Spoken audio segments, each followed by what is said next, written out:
But now it seems that they've kind of fallen into a bit of obscurity. But it's always good to see, you know, the diehard fans go through and be like, you know what, this character can still win. And as you can see here, like, not only winning, but sitting here on winners semis of this tournament. Oh, totally. Yeah, Hatt is not a force to be reckoned with.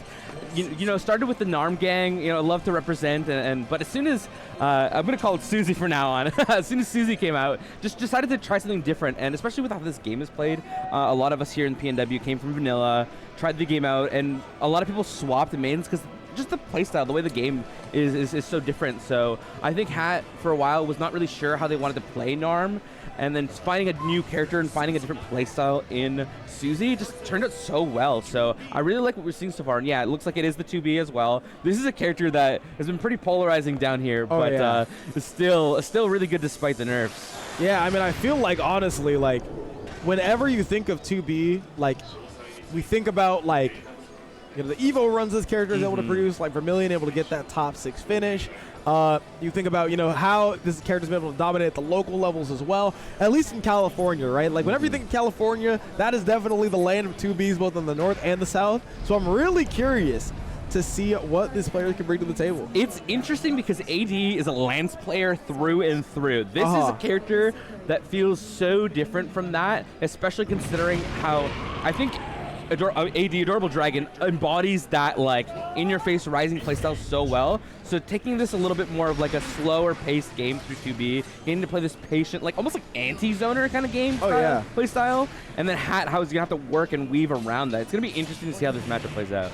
Yeah, it's like, I mean, 2B, if you're watching the stream, you might know, you might love him. Definitely plays around those auto combos incredibly well. You're going to see a lot of auto combo to special, makes those confirms nice and easy, and you can see just how damaging they are as well. Oh, totally, yeah. It's going to be one thing, and we're going to find out, you know, Susie has a lot of trouble getting out of the corner, getting out of these really awkward positions where it's like you don't have a proper reversal, your normals aren't as fast to be able to try to contest or take space in the same way. So especially against a character like 2B where they're going to try to frame trap you and contain you, it's going to be really difficult to get out of these spots. Oh, wow, an Adorable Dragon showing that off immediately, said, listen, I'm going to show you difficult to get out of. Hatt not being able to play very much at all, still looking to land that big hit that they need because Adorable Dragon just has all of the phases of this game on lock. Yeah, great start so far, slowly inching Hatt to the corner. Try to get out. I like the 2H attempt there, but a little, unfortunately, too late there. Now trying to weave this way out of this position. The pillar actually does connect. Uh-oh. Oh, yeah. One thing I think we're going to see quite a bit is Adorable Dragon, how they like to use DP to try to basically reset the situation, especially in a matchup like this, where it's so difficult for Hatt to get started. It's very valuable. There's 2H. Oh. Hey. There we go. Going to continue the combo here. Look at that. Already has the 50 back. Can use another ult skill if they want to after doing all that damage. Yeah, this is definitely where you want to be if you're Hatt. You have no... Did you see that? That was crazy. Being able to hold on to that in the end, and now we go to the first round. The Lumacy Kiss, let's go. Nah, this is the best stage transition. This is the best final stage in the entire game. Yeah, this was the PNW stage. That's why we get to see it here tonight, so I'm really happy to get to rep some of that here tonight. Man, PNW stage, PNW legends, the Granblue community. What else could you want here at Dome Park? Look, we got everything, like games, players, maps, levels, you name it. We're all ready to go here, but all right, now we'll see what Hatt can do to get out of this position. Again, it's so difficult to try to deal with, but the jump out actually works out. Yeah, that was actually a prime jump out. As you can see, Adorable Dragon had so much more skill to work with, decides to use just a bit more there. There you go. Not only getting plenty of damage, has the corner carry as well. Oh, I like that. Forced to use the Brave Cancer there, reset the situation, and now in Hatt's favor, but instead gonna get caught out for this. It's gonna be pretty much death here. There we go. Adorable Dragon able to bring it back there now. That game definitely was a lot less one-sided than we were able to see in the last set. It basically seemed like, all right, whoever gets that first hit, like, boom, just chalk it up, go to the next one, right? But this one, we're starting to see, all right, like, these interactions are starting to mean just the slightest bit more. Totally. Whenever someone is on offense, there's always a chance to get out, and there's always a chance to reverse the situation. Yeah, no, it really feels like it comes to these like points where you get through these scrambles or you get through these positions where you're put against the corner, and if you have the resources or if you have the ability, nice use of the U skill there to get out of that spot. You get a lot of success, a lot of mileage, but if not, you're just basically forced to wait it out until you can find an opportune moment. Oh man, here we go. We are sitting full screen.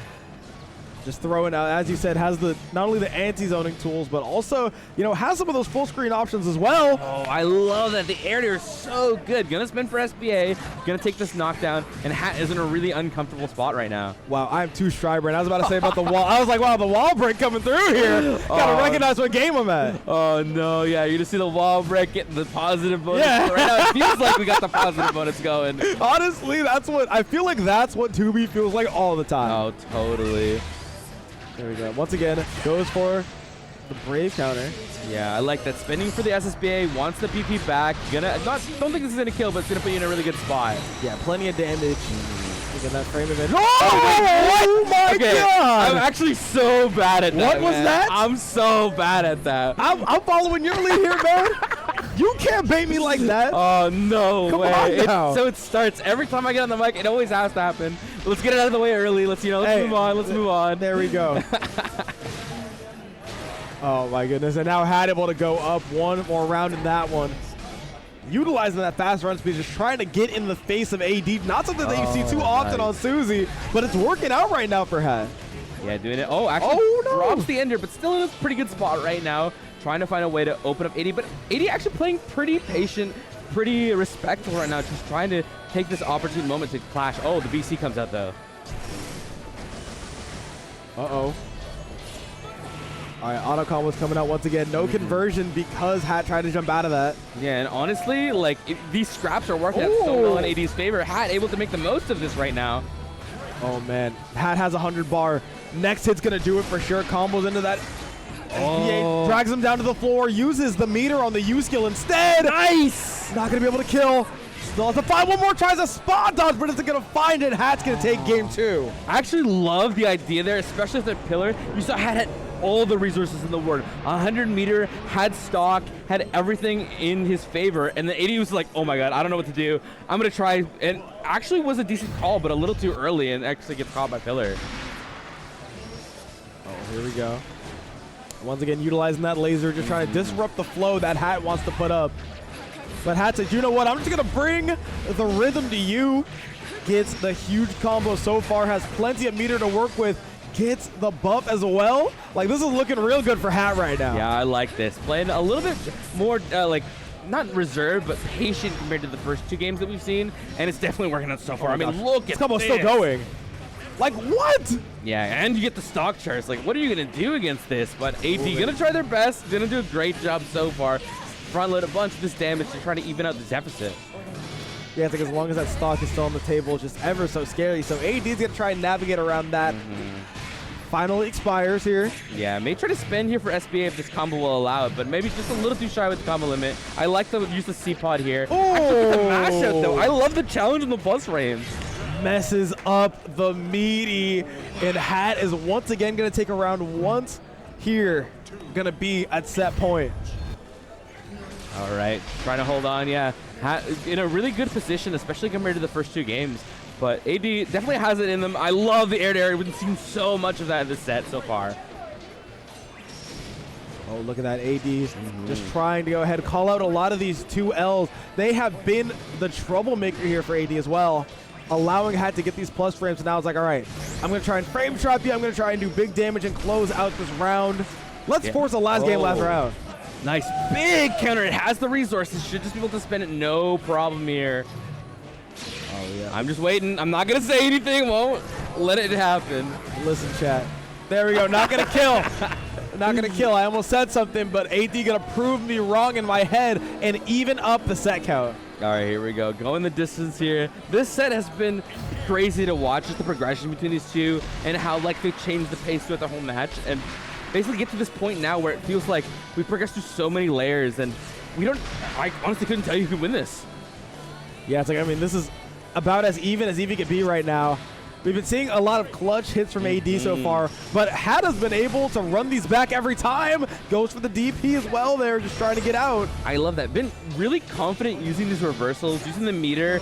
It's seeing a lot of 2Ls, even though, you know, like I said, not having the fastest 2L does limit the positions that they can try to do a bar it, but it's working out super well for Hatt. Oh! Huge counter on the 5H. This is gonna hurt. Doesn't have SSBA, but still gonna be trying to spend all this meter. It's a toss-up right now. Not going to quite kill. Hatt has one more chance here. Tries to go for it. Baits out the Brave counter, and now it's looking real good. Right. Up with a plus frame. Chip damage is on the table. You got to be so careful. There it is. Wow, insane to see. Yeah, just like you said, the checkmate scenario there was so well executed from AD. Man, such a scary spot. As we said, there had the chip